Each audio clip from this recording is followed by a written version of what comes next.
What's going on, everybody? Welcome back to my channel. Unless this happens to be your very first time here, then come on in, take a seat. It's so nice to meet you.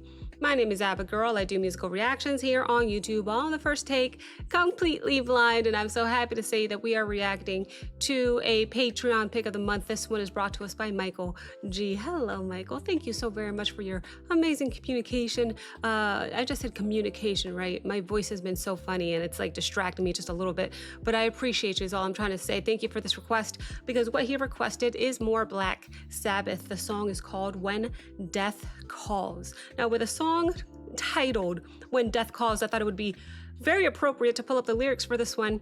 Even though it is a lyric video, I'm better at interpreting when I see the whole picture and all the lyrics at once, so I do have them pulled up here. Let's take a quick look at the description. Uploaded 6 years ago, 35,000 views. This is not their official website. Okay, this is somebody else. But it does say that it was from the album Headless Cross, which released in 1989. Okay, actually, Michael did leave us a note regarding the song. So let me go ahead and take a peek at that real quick so I can read it to you guys. Where did I put it? I put it here. Yes, I did. Okay, here's what Michael said. Black Sabbath, When Death Calls. Some important things to know. The song features my favorite male singer, the criminally underappreciated Tony Martin, who Tony Iommi hired to replace after Dio left. Tony Martin had the second longest tenure in Black Sabbath after Ozzy. Okay.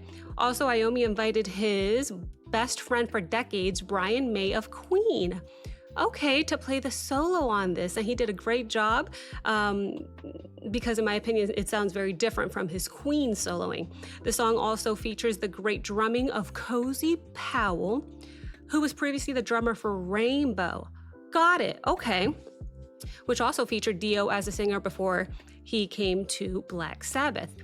It also features a photo of Brian May during his solo, which will help us identify him. Cool. Okay, well, thank you very, very much for that information. Let's go ahead and just talk about how we're going to react here. We're going to watch this video once together. I will pause twice to give you my thoughts and commentary. And as I go, I will be interpreting the lyrics. I'll just pick out a line or two from each verse or so and just give you my thoughts, and we'll go from there. Okay? So let's go ahead and put this headset on here. I've got my notebook, so in case you see me taking notes, or looking down, it's because I'm taking notes. I'm not playing on my phone. All right, let's go ahead and pull it up and hear this song. It sounds epic. What a lineup. Let's go.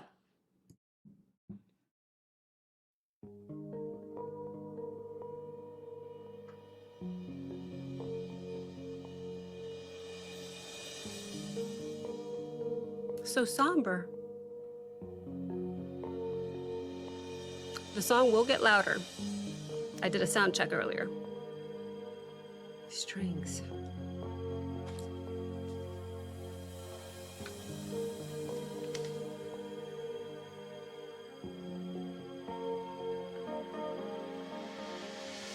He saw the world dim with the glow of the vertical sun. What a vibrato. His skin crept cold, knowing that this was the hours of dying.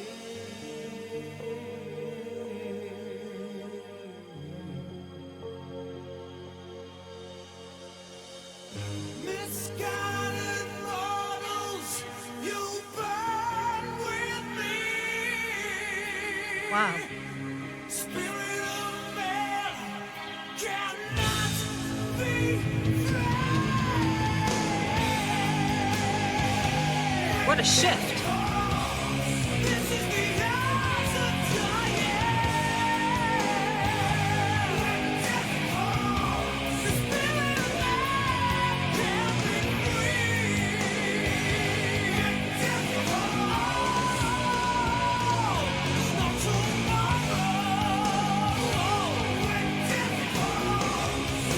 Oh, just an evil shadow. Woo! I can see why he's your favorite singer. My goodness, his voice.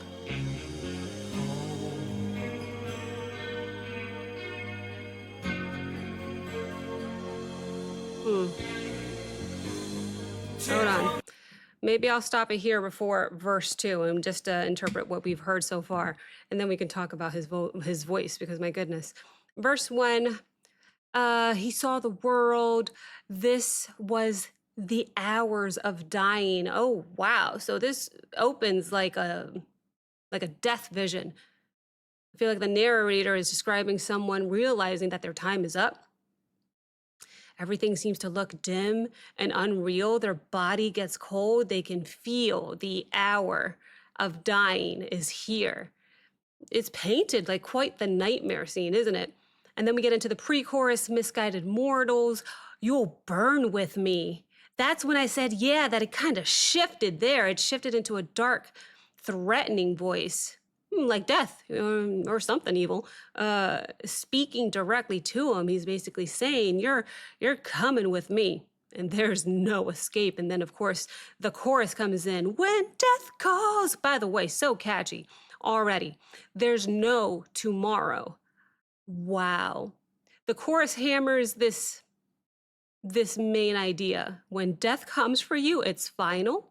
There's no do-overs. There's no second chances. It's portrayed as this evil shadow that takes over and quite literally drags you down. So dark, which is quite the shift change from how somber I thought the song felt in the beginning, isn't it? Main singer, wrote it down because I have a terrible memory, Mr. Tony Martin.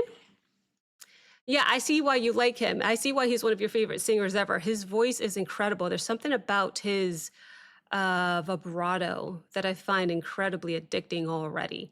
But I digress. We need to keep going on. That was my first pause of 2. So let me go back just a little bit and listen to some more. Let's keep going. Tell me not, fear of the flames means that heaven is closer.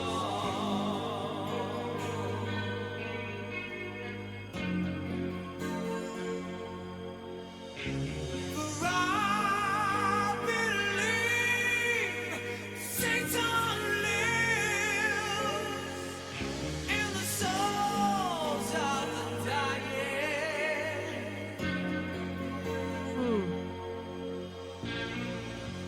Misguided mortals, you burn with me. Spirit of man cannot be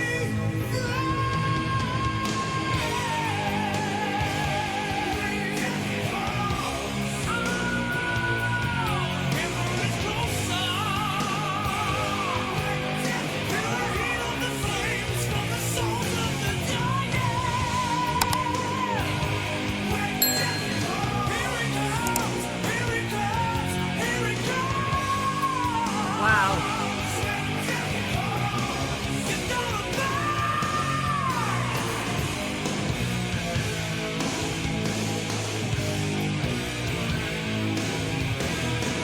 Cozy Powell on drums from Rainbow.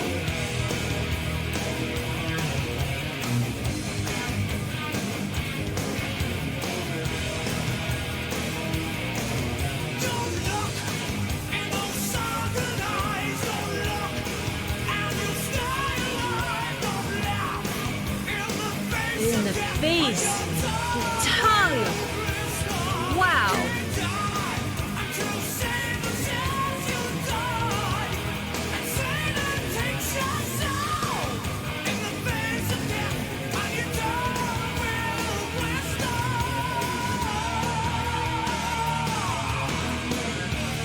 Okay. Getting ready for my second pause here.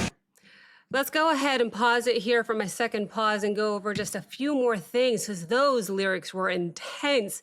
We left off on verse 2, Satan lives in the souls of the dying. Okay, leading into that classic, maybe horror imagery. Death isn't peaceful, obviously, here. It's framed like something demonic hovering over people in their final moments. Oh, I don't like it. It makes the little hairs on the back of my neck stand up. The narrator rejects comfort and hope and instead sees death as fear, flames, and darkness. I mean, yeah, I would definitely say so. the pre-chorus, spirit of man cannot be freed. Yeah, it's just repeating that idea that people aren't escaping this doom. Like their soul is trapped, it's claimed, and you're condemned. The chorus comes in again, but what caught my eye was feel the heat of the flames, you're gonna burn. Oh my gosh. Now the chorus is even more direct and even more aggressive. It's not just that death is coming. Oh, death is here at this point, and he's gonna punish you. And then we get into the bridge. Don't look into those sunken eyes. Don't laugh in the face of death. Yeah. A warning, you know. Sunken eyes feels like staring into death itself. You know, it's saying don't challenge it, don't mock it, don't even look too closely or you're gonna pay for it. Can't die until Satan says you die. Oh my gosh, it's death controlled by well, I don't know how to put it, but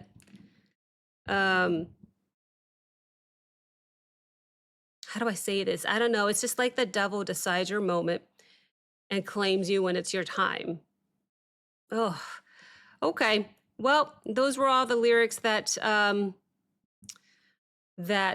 we stopped essentially. So let's go ahead and listen to a little more. That was my second and final pause. We'll go ahead and play it out until the end. After this point, oh, we have a good bit to go. So let's go and enjoy it. Let's go.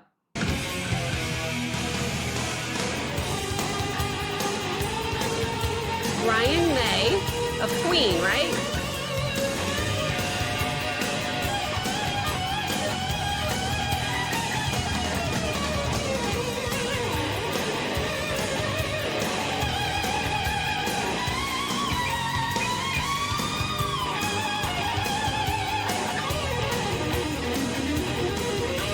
Oh my gosh.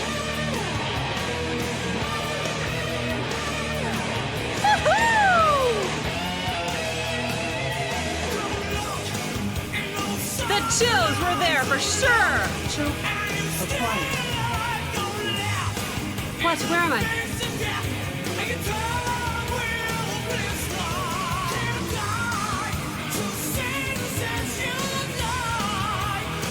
Crazy.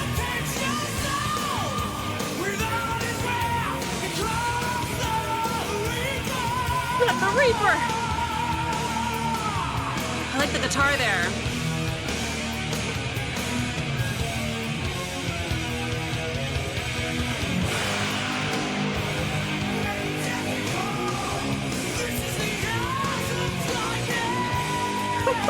This is good. Drums.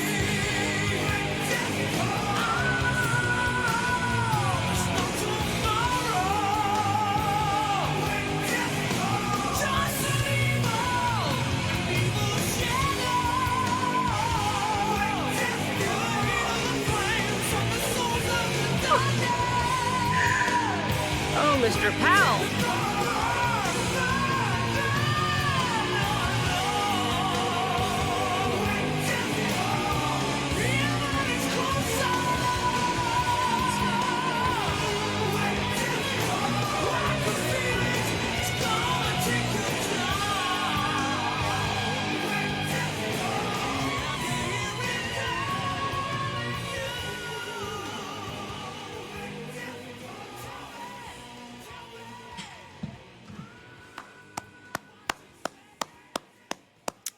I don't, that was epic.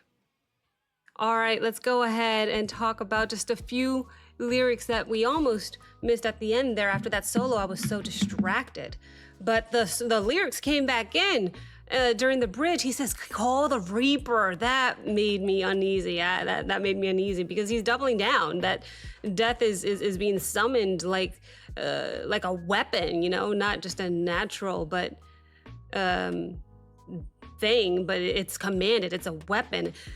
At least that's how I saw it. And then of course the final outro, which was so good instrumentally. I can't wait to talk about that, which by the way is my favorite part of reactions. It's gonna take you down. Oh, yes. Yes, it is. That ending feels like death getting closer. It's creeping closer and closer, and it's taunting you. And the constant repeated when death calls, it's definitely sounding more like a siren, at least in my head. It's coming, whether you're ready or not. So I guess the overall summary of this, it's definitely so visual for me anyway, but I tend to visualize easier when it's just a lyric video and there's not actual visuals to look at. Then I can use my imagination, and at least in my head it was definitely a horror story version of death. The dying is portrayed as this dark demonic force that just creeps in and traps the soul and drags people into the fire and fear. They were saying when death calls, it's final. That's the main gist I was getting. Like, there's no way out. And it's definitely not peaceful. It is quite literally the opposite. It's terrifying and evil. And if you've got an imagination like I do, my goodness, that was some imagery. But can we talk about this lineup? My goodness, I'm so happy that Michael told me who these guys are, because first of all, Tony Martin, I'm a fan. That voice is incredible. There's something about not only his vibrato, but his range. He's got such a wide range and such power behind the way he's belting these notes. That was so impressive. And then of course we talk about Brian May's guitar solo from Queen. I would agree. It didn't sound like Queen to me at all. But you know, I'm no genius, musical genius. So you guys let me know your opinion and if you agree with Michael on that. But that solo made me smile from ear to ear. I was hollering and I was just getting chills and I was feeling it. What a solo, especially the dun, dun, dun. Like, and he actually was able to keep that part of the solo going throughout the rest of the song as well, because I heard it again. So epic. After the solo, I just heard so much of these drum fills from that drummer from Rainbow. Cozy? Is it Cozy? Powell?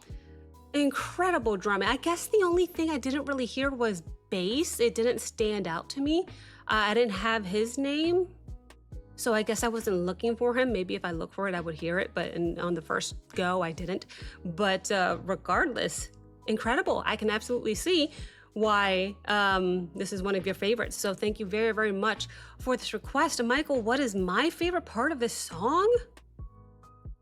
Honestly, it's actually the visuals that it provided in my head. It was dark. It was dark and creepy, and just the storytelling of this song was incredible. That might be the first time that my favorite part of a song is actually the storytelling when it comes to the visuals that my mind made up with this death and the Reaper. So creepy. But because it made me uneasy, it made me smile, and it really immersed me. I don't know. I'm going with that. And it's hard though, because that solo was sick. So let me know your favorite parts of this song. Guys, I quite literally check my comments every night before bed. Love to have a conversation with you. So thank you so very much for watching. If you enjoyed this reaction, please like, comment, subscribe. Don't forget to check out the Patreon link as well as the Discord link in the description below. And I will see you next time. Bye.